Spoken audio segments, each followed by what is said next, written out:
নমস্কার বন্ধুরা, গল্পের চিলেকোঠা পরিবারে আপনাদের সকলকে স্বাগত জানাই। আমি সায়নী। আজ আমাদের নিবেদন বিখ্যাত সাহিত্যিক শ্রী সমরেশ মজুমদার রচিত গল্প জীবন যখন উদাস। গল্পটি কেমন লাগলো কমেন্টে জানাবেন। যদি ভালো লাগে লাইক করবেন, আর যদি চ্যানেলটিতে নতুন হয়ে থাকেন সাবস্ক্রাইব করবেন। তবে চলুন আর দেরি করব না, শুরু করি আজকের গল্প। শ্রী সমরেশ মজুমদার রচিত জীবন যখন উদাস।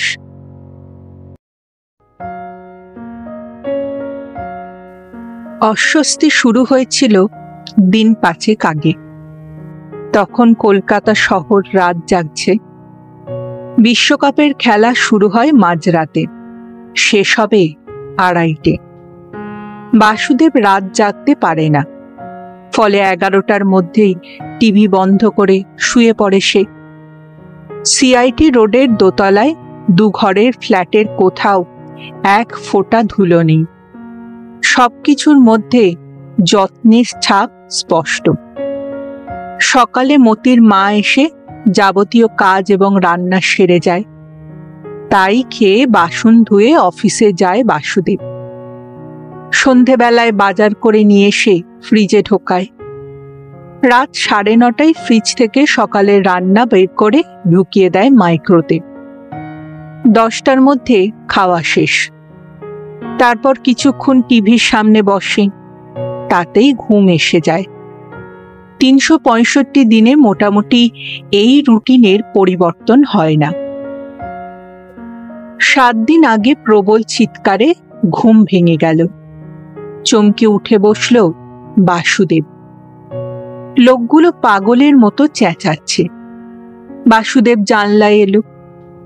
রাস্তার উল্টো দিকে টিভি বসিয়ে এতক্ষণ খেলা দেখছিল যারা, তারা প্রিয় দলের সাফল্যে নৃত্য করছে। খুব বিরক্ত হলো বাসুদেব। কোথায় জার্মানিতে বিশ্বকাপ ফুটবল খেলা হচ্ছে, আর কলকাতার পাগলগুলো তাই দেখে নৃত্য করছে। ব্রাজিল দেশটা কোথায় তা জিজ্ঞেস করলে 90% লোক ঠিকঠাক বলতে পারবে কিনা সন্দেহ। ঘুম চলে গিয়েছিল। টিভি খুলে খুব বিরক্তিকর কোনো প্রোগ্রাম দেখলে যদি ঘুম আসে, সেই আশায় রিমোট টিপে চ্যানেল ঘোরাতে লাগলো। খেলা ছিল তাই ওরা টিভি দেখছিল, নইলে এই রাত্রে এত প্রোগ্রাম হচ্ছে কারা দেখে। হঠাৎ একটা হিন্দি সিরিয়ালে আটকে গেল সে। নির্জন পাহাড়ে একজন সাধক সাধনা করছেন। তার সাধনা ভঙ্গ করতে ঝড়, বৃষ্টি, বিদ্যুৎ প্রবলভাবে শুরু হলো। সাধক তবুও অবিচল। হঠাৎ সব শান্ত হয়ে গেল। তখন আকাশবাণী হলো, হে সাধক, তোমার নিষ্ঠা দেখে আমি অত্যন্ত প্রীত, কিন্তু তা সত্ত্বেও আমি তোমার অভীষ্ট বরদানে অক্ষম। সাধক হাত জোড় করল, আমার অপরাধ কি পরমাবতার? নিজেকে যাচাই করো। এই জীবনে তুমি যদি একটি ক্ষুদ্র অন্যায় করে থাকো, তাহলে তার প্রায়শ্চিত্ত না করা পর্যন্ত তুমি সাধনায় সিদ্ধি পাবে না। আকাশবাণী হওয়া মাত্র সাধক সাষ্টাঙ্গে প্রণাম করলেন। সঙ্গে সঙ্গে বিজ্ঞাপন শুরু হয়ে গেল। বাসুদেব টিভি বন্ধ করে বিছানায় এলো। হঠাৎ তার মনে হলো, এই 50 বছরের জীবনে সে নিজে কি কি অন্যায় করেছে। আজ পর্যন্ত জ্ঞান তো সে তো কোনো অন্যায় করেনি, একটিও মিথ্যা কথা বলেনি। এই মিথ্যা না বলার জন্যে অনেকবার বিপদে পড়তে হয়েছে তাকে। ক্লাসের বন্ধুরা, এমনকি মাস্টাররাও তাকে যুধিষ্ঠির বলে ডাকত। 7-এ ওঠার পর সে বন্ধু সঙ্গ ত্যাগ করেছিল। সেই বয়স থেকেই ওরা অশ্লীল কথা বলতে আরম্ভ করেছিল, সিগারেট খাওয়া ধরেছিল। মাধ্যমিক পাশ করেই বাবা তাকে কলকাতায় কলেজে ভর্তি করেন। হস্টেলে থাকতে হতো, কিন্তু সেখানেও সে কারো সঙ্গে বন্ধুত্ব করেনি। প্রথম দিনেই সে বুঝে নিয়েছিল অবসর সময়ে ওদের একমাত্র কাজ মেয়েদের নিয়ে আলোচনা করা। পরবর্তীকালে চাকরি জীবনেও সে কারো বন্ধু হতে পারল না। তার সহকর্মীরা তাকে এড়িয়ে যায়, কারণ সে ঘুষ নেয় না, সন্ধ্যের পরে বারে গিয়ে ওদের সঙ্গে মদও খায় না। বিবাহিত সহকর্মীরা ট্যুরে যাচ্ছি বলে বাইরের মেয়েদের নিয়ে স্ফূর্তি করতে দীঘায় যায়। এগুলো মেনে নিতে পারে না বাসুদেব। হস্টেলের জীবন থেকে একা থাকতে থাকতে অভ্যস্ত হওয়ায় আজকের একাকিত্ব তার কাছে আদৌ বড় হয়ে ওঠেনি। কিন্তু এই জীবনে সে কি কোনো অন্যায় করেনি? একটাও না। অনেক চেষ্টা করেও মনে পড়ল না তার, তাই বাকি রাতটা জেগেই কাটিয়ে দিল বাসুদেব। তারপর আর রাত নয়, দিনের বেলায় কাজ না থাকলে ওই ভাবনাটা তাকে ছোবল মারে। পরিচিত মুখগুলো সে মনে করতে চেষ্টা করে। বাবাকে সে একটিবারের জন্য অশ্রদ্ধা করেনি। বেশি বয়সে তার সাথে সহমত না হলেও তাকে অবজ্ঞা করেনি। মা মারা গিয়েছেন 10 বছর হলো, বাবার মৃত্যুর 2 বছর পরেই। মায়ের জীবদ্দশায় প্রত্যেক সপ্তাহে সে সিউড়িতে গিয়ে তার সঙ্গে দেখা করে এসেছে। এই অবধি ভাবতেই একটা অস্বস্তি এলো মনে। মায়ের শেষ ইচ্ছাটা সে পূর্ণ করতে পারেনি। এটা কি অন্যায়? মা নিশ্চয়ই দুঃখ পেয়েছিলেন, কিন্তু তখন তার বয়স প্রায় 40। ওই বয়সে তো বটেই, দীর্ঘকাল ধরে নিজের মনকে তৈরি করে ফেলেছিল বাসুদেব, অনেক আগে থেকেই। তাই মাকে অনেক বুঝিয়েছিল সে। শেষ পর্যন্ত মা যদিও মেনে নিতে বাধ্য হয়েছিলেন। এখন একটু একটু করে বাসুদেবের মনে হচ্ছিল সে একটা অন্যায় করেছে। সন্তান হয়ে মাকে কষ্ট দেওয়া অবশ্যই অন্যায় কাজ। তখন সরাসরি মাকে না বলে অশ্বত্থামা হত ইতি গজ বললেও কি লাভ হতো? মা সান্ত্বনা পেত হয়তো, কিন্তু এই ঘুরিয়ে মিথ্যে কথা বলার জন্যে যুধিষ্ঠিরও তো নিষ্কৃতি পাননি। সিউড়িতে তাদের 3টি বাড়ির পরে থাকতেন কমলা মাসিরা। ওর স্বামী সিউড়ি কোর্টের উকিল ছিলেন। কমলা মাসি আর মা ছিলেন ঘনিষ্ঠ বন্ধু। রোজ বিকেলে দুজনে একসঙ্গে লাইব্রেরিতে যেতেন বই আনতে। যেহেতু বাসুদেব কারো সঙ্গে মিশত না, তাই কমলা মাসিদের বাড়িতে তার যাতায়াত ছিল না। কিন্তু কমলা মাসির মেয়ে অদিতি তাদের বাড়িতে আসত, মায়ের সঙ্গে গল্প করত। অদিতি রীতিমতো সুন্দরী। তাকে নিয়েও বাসুদেবের সহপাঠীরা রসালাপ করত, যেটা খুব খারাপ লাগতো বাসুদেবের। বন্ধুদের সে যেমন এড়িয়ে যেত, তেমনই অদিতির মুখোমুখিও সে হতে চাইত না।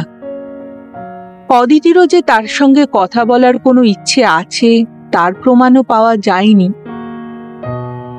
বাসুদেব যখন বিএ পাশ করে কলকাতায় পড়তে আসবে, তখন তার মা একটা কথা বললেন। কমলা মাসি আর তার বাসনা বাসুদেব চাকরি পেলে অদিতির সঙ্গে বিয়ে দেবেন। লজ্জা পেয়েছিল বাসুদেব, কিন্তু প্রতিবাদ করেনি, কারণ মায়ের ইচ্ছে তার কাছে আদেশ। যেদিন তার কলকাতায় পড়তে যাওয়ার কথা, সেদিন অদিতি হঠাৎ চলে এলো তার ঘরে। তখন মা গিয়েছেন কমলা মাসির সঙ্গে লাইব্রেরিতে। ঘরে ঢুকে অদিতি বেশ রাগত গলায় বলল, শোনো, তুমি যদি আমাকে বিয়ে করতে রাজি হও, তাহলে আমি গলায় দড়ি দেব। হকচকিয়ে গিয়েছিল বাসুদেব। মানে? তোমাকে আমার মা পছন্দ করেছে বলে উল্লসিত হওয়ার কোনো কারণ নেই। আমি তো উল্লসিত হইনি। তাহলে তো ভালো কথা, যা বললাম সেটা যেন মনে থাকে। কিন্তু কোনো কিন্তু নয়, আমি আরেকজনকে পছন্দ করি। ও, মাও তাকে জানে।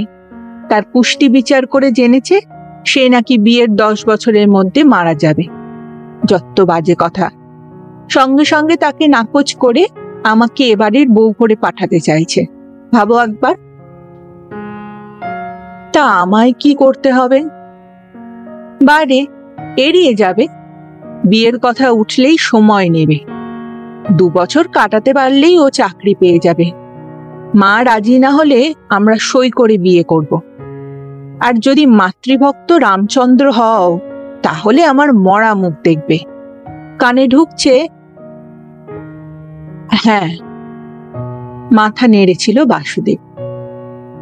সঙ্গে সঙ্গে হাতের পার্স খুলে 5টা 10 টাকার নোট অদিতি টেবিলের ওপরে রেখে বললে, এই নাও। এ কি, টাকা দিচ্ছ কেন? শুধু কথায় তো চিঁড়ে ভেজে না। টাকা নিয়ে বিশ্বাসঘাতকতা করলে নরকেও জায়গা হবে না।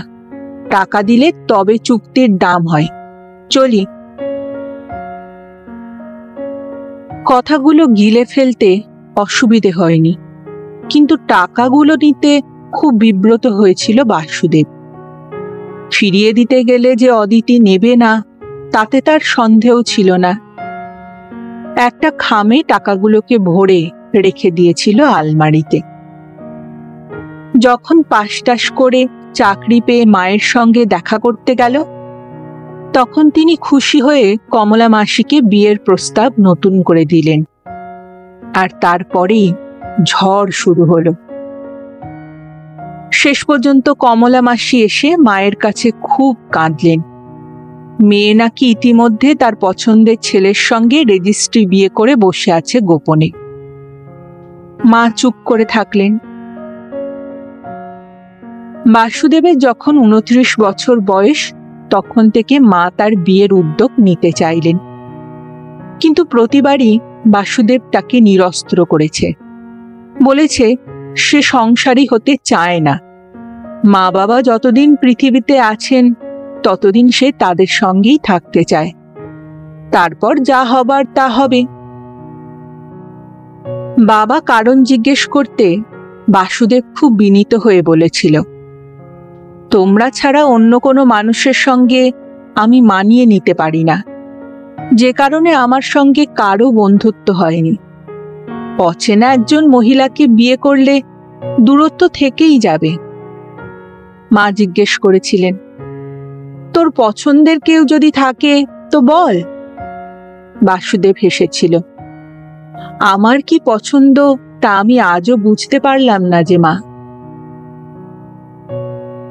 মৃত্যু মা মাঝে মাঝে এই নিয়ে আফসোস করে গেছেন, কিন্তু এটা যদি অন্যায় হয় তাহলে তার প্রায়শ্চিত্ত করা কিভাবে সম্ভব?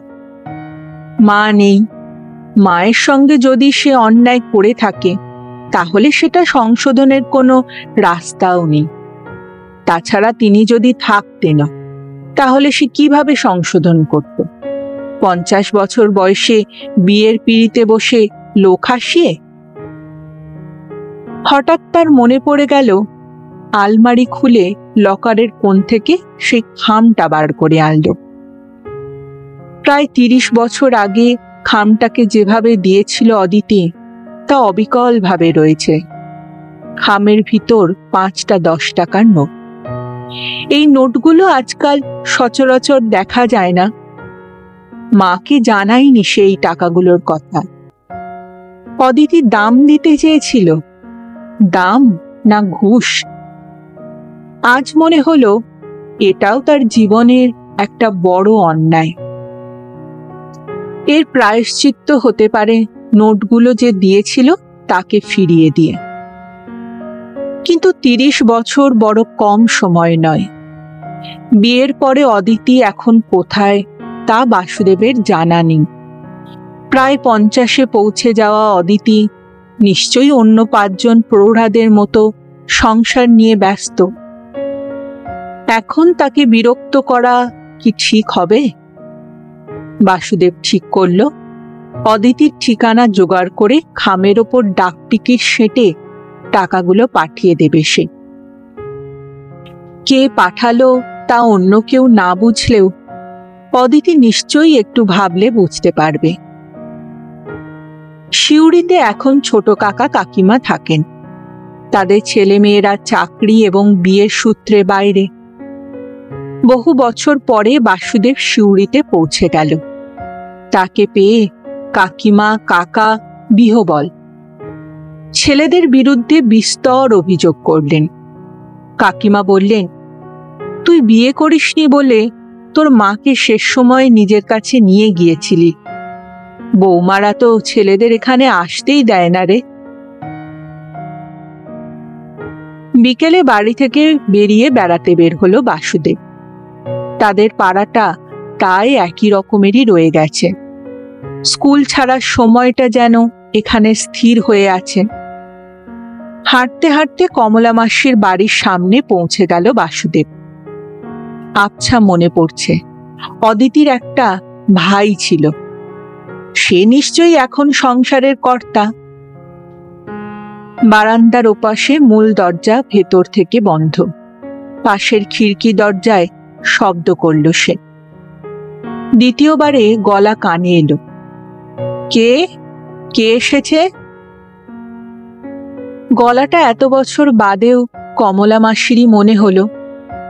সে জবাব দিল, আমি। কয়েক সেকেন্ড পরে দরজা খুলল একটি 16-17 বছরের মেয়ে।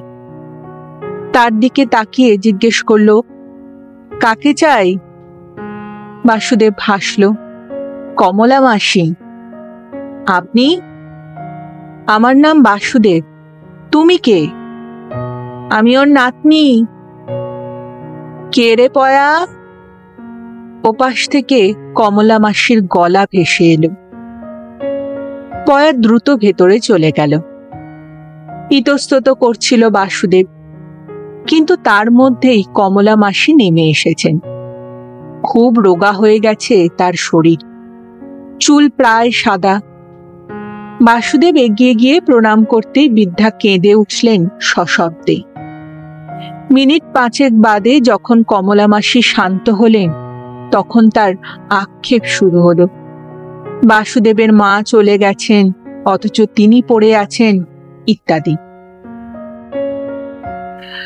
বাসুদেব এই সময় জানল, অদিতি বিধবা হওয়ার পর মায়ের কাছে চলে এসেছে 4 বছরের মেয়েকে নিয়ে। সেই মেয়ে এবার উচ্চ মাধ্যমিক দেবে। প্রচন্ড আর্থিক কষ্টে তাদের দিন কাটছে।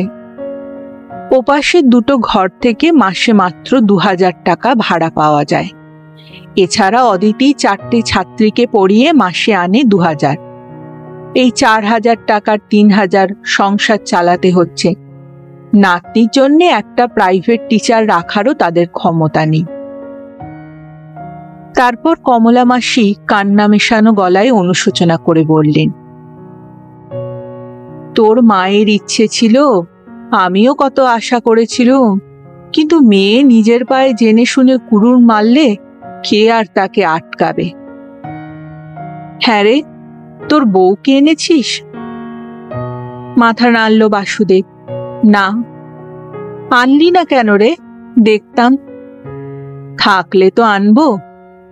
সে কি, তুই বিয়ে করিসনি কেন বাবা? হাসল বাসুদেব। তারপর দূরে দাঁড়ানো পয়াকে ডাকল, তোমার নামটা তো বেশ সুন্দর। পয়া নামের কোনো মেয়েকে আমি আগে দেখিনি। কমলা মাসি বললেন, ওর ভালো নাম পয়মন্তী রে, আমি রেখেছিলাম, কিন্তু কপাল দেখ। শ্বাস ফেলল কমলা মাসি। তোমার পড়াশুনো কেমন হচ্ছে? পয়মন্তী তাকালো, তারপর চোখ সরালো। বাসুদেব বলল, কমলা মাসি, ওর পড়াশুনোর জন্য যা লাগবে তার জন্য আপনারা চিন্তা করবেন না। আপনি ভালো টিচার দেখুন। কিন্তু? কোনো কিন্তু নয়। আপনার বান্ধবীর যা টাকা ছিল তা তো ব্যাংকেই পড়ে আছে, আমি স্পর্শও করিনি। মায়ের আত্মা খুব খুশি হবে সেই টাকায় যদি ওর পড়াশুনোর ব্যবস্থা হয়। আপনার নাতনি তো মায়েরও নাতনি। বাসুদেবের হাত ধরলেন কমলা মাসি। দীর্ঘজীবী হও বাবা, বুক থেকে পাথর নামলো আমার। বাসুদেব পয়মন্তীর দিকে তাকালো। কি এবার খুশি তো? পয়মন্তী মাথা নাড়ল। বাসুদেব বুঝে নিয়েছিল অদিতি বাড়িতে নেই, তবু জিজ্ঞাসা করল, তোমার মা কোথায়? টিউশনিতে গিয়েছে, পয়মন্তী জবাব দিল। কমলা মাসি জিজ্ঞেস করলেন, তুই তোদের বাড়িতে উঠেছিস বাবা? হ্যাঁ, ওর মা এলে আমি বলবো তোর সাথে দেখা করে আসতে। ফেরার আগে আরেকবার কমলা মাসির সঙ্গে দেখা করবে এমনটা প্রতিশ্রুতি দিয়ে বাসুদেব যখন ঘরের বাইরের দিকে পা বাড়ালো, তখন পয়মন্তী তাকে এগিয়ে দিতে এলো। মেয়েটা দেখতে সুন্দর, লম্বা। হঠাৎ বাসুদেবের মনে হলো 18 বছরের অদিতি প্রায় একই রকমই দেখতে ছিল। খিড়কির দরজায় পৌঁছে জিজ্ঞেস করলো বাসুদেব, তুমি কলেজে কি নিয়ে পড়বে? আমি তো কলেজে পড়বো না। সে কি, কেন? আর তো কোনো অসুবিধে রইল না। পয়মন্তী নিচের দিকে তাকালো। আমার পড়তে ভালো লাগে না। কেন? ইচ্ছে করে না। তাহলে কি করবে? হঠাৎ মুখ তুলল পয়মন্তী, বলল, আপনাকে একটা অনুরোধ করব। বলো। দিদাকে রাজি করাবেন? ওরা এসছি বলে দিদা আর মা রাজি হচ্ছে না। থেমে গেল বাসুদেব। ওরা? ওরা কারা? জবাব দিল না পয়মন্তী, মুখও তুলল না। কারো সঙ্গে তোমার সম্পর্ক হয়েছে? মাথা নেড়ে হ্যাঁ বলল মেয়েটি। সে কি করে? LIC-তে চাকরিতে ঢুকেছে। যদি তোমার দিদা মা রাজি না হন? 18 বছর পর্যন্ত অপেক্ষা করতে হবে, ততদিনে পরীক্ষাও হয়ে যাবে। স্তম্ভিত হয়ে গেল বাসুদেব। অবিকল অদিতির কথা। তোমার মাকে তো দেখছো, দেখেও বুঝতে পারছো না? মা তো ভুল করেছিল। বাবার কুষ্টিতে আয়ু নেই জেনেও বিয়ে করেছিল।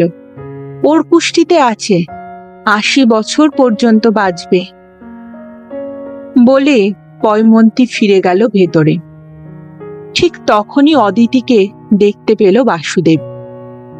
জীবনে আরেকটা ধাক্কার জন্য কি তৈরি হচ্ছে ওই বিগত যৌবনা মহিলা? অদিতি হাসল। তুমি? তোমার সঙ্গে অনেক কথা আছে, খুব জরুরি। অদিতি উদাস চোখে তাকালো। কি কথা বলবে বাসুদেব? এত বছর পরে যে কথাগুলো বললে ভুল সংশোধন করা যায়, সে কথা বলার সময় কি আর আছে? ট্রেন প্ল্যাটফর্ম ছেড়ে বেরিয়ে গেলে কেনা টিকিট ফিরিয়ে দিলেও তার পুরো দাম তো ফেরত পাওয়া যায় না। তবুও যেটুকু পাওয়া যায় তাই নিয়েই তো সন্তুষ্ট থাকে মানুষ।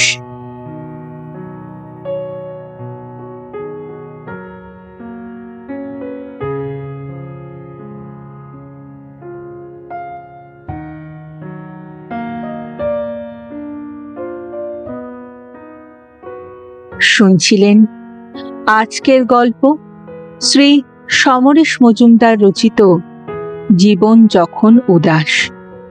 ফিরে আসছি আর কিছুদিনের মধ্যে আরেকটি নতুন গল্পের সঙ্গে। ততদিন ভালো থাকবেন, সুস্থ থাকবেন এবং গল্পে থাকবেন। আর আমার গল্প পাঠ যদি ভালো লাগে তবে লাইক আর কমেন্ট করতে ভুলবেন না। আর যদি চ্যানেলটিতে নতুন হয়ে থাকেন সাবস্ক্রাইব করবেন, এতে আমার উৎসাহ ও কনফিডেন্স আরও বাড়বে। তবে আজ এখানেই বিদায় নেব। আবার দেখা হচ্ছে। নমস্কার।